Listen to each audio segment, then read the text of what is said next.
Hey everyone, Kyle here. I wanted to do a follow-up video about exclusively lead holders. I have a couple in front of the camera here, but I also have a couple more that I want to talk about. The reason that I want to talk about these three first is in my previous video I showed this one, which is a broken Koh-I-Noor 5611. The plastic is very cheap. It ended up splitting right here where the knurling meets the body of the pen, the lid holder I mean, not a pen. And overall I was just really disappointed with this, but I thought maybe I was being unfair to Koh-I-Noor. So I ended up buying two additional ones. This one I had and I really liked, which is why I was giving them a shot. This one's entirely made of aluminum, has a 5.6 millimeter lead, and it's just generally really good. It has a really solid clutch mechanism at the front, so if I press on the back I can move the lead to wherever it needs to be, and then once it's there it's solid. I can't twist it, I can't push it in. It's great. This is a pretty fantastic lead holder if you want one for thick lead. So that's one thing.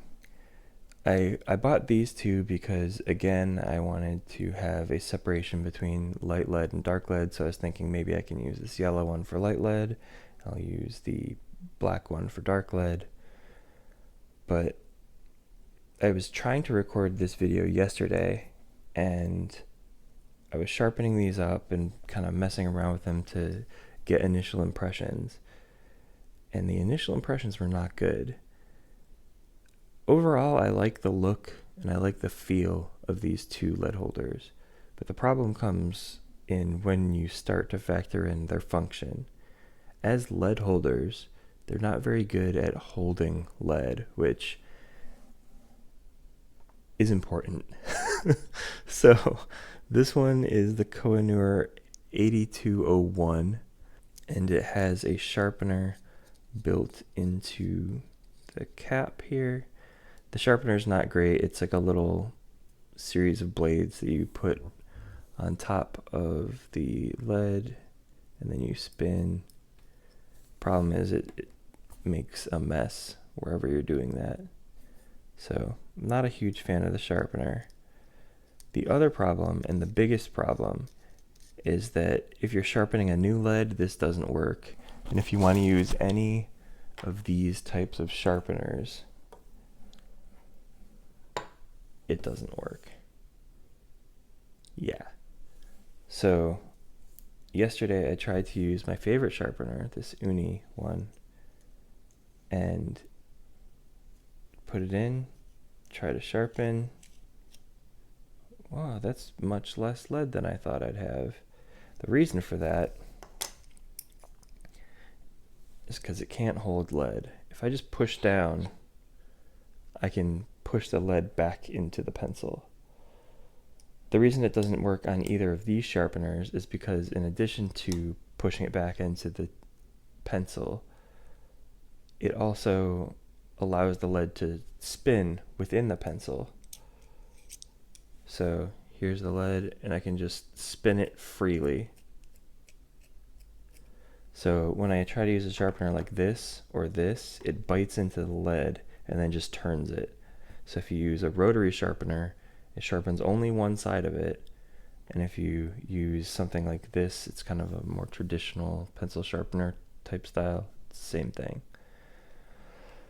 So I'm actually going to be returning this pencil because it doesn't work at all for the needs that I wanted to use it for. So that's too bad.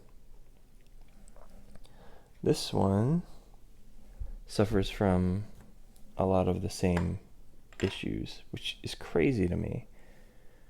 This is the Koh-I-Noor 5905, and supposedly it is supposed to be able to take 3.0 millimeter lead, which is what's in there right now, down to 2 millimeter lead, which is the normal lead that I've been using in all the rest of these. So that seems great. Unfortunately, in practice, not so great. And I think it could be done really well. Like, it just needs to have a better clamping mechanism. The issue with this one is it doesn't fit in a rotary. This only takes 2 millimeter lead, so you're going to have to get a separate sharpener. I was like, oh, no problem. This one takes both 2 millimeter and 3 millimeter, so great. So feed a little bit of lead out. I think it's this one. Yeah. Oh. Same thing. When you put any amount of force, it just cuts into the lead, pushes it back into the pencil. And I'm not even using that much force. I'm just like one finger on the top of it. So both of these Koh-I-Noor pencils are going back. Those are terrible. But let's talk about some good pencils. I found this one in my collection. I was looking around for these sharpeners and I ended up finding a bunch more pencils. Well, not a bunch more. I found like 2 more. But this one's okay. It's another feed style, non-clamping pencil. The plastic feels cheap, but everything else works well. It doesn't have any issues with pushing back in. Like, you can see the tip is just destroying itself instead of the lead going back into the pencil, and that's what it should be doing. And no matter what I do, I can't turn it either. I can turn it if I try really hard on this one, but in the other one, these two, turns very easily. This one I've never had a problem with sharpening. I've never had a problem with drawing with. The plastic is cheap though, so not a super fan of this one. So this is the Alvin that I talked about before, full metal body, great jimping, talking about knives, great knurling, and the feed mechanism is really good. This one doesn't spin at all. I can't even get it to spin. And I found another Alvin, which is, I think, one of my favorite pencils, and I can't believe that I forgot about it. So I talked about this Staedtler last time, and my issue with the Staedtler is I said that it felt good, but the plastic goes from a octagon to a like smooth circle, which I didn't like. This Alvin is basically the same thing as this Staedtler, but octagon all the way, and has a view window. So this Alvin I had used as my primary for quite a while, and the reason I got rid of it is because when I got this one to use as a secondary, this is the Prismacolor turquoise. I'm gonna keep these two on here. Ooh. So when I got the Prismacolor turquoise, these were a little bit too close in color, so I ended up grabbing the wrong one a lot of the time.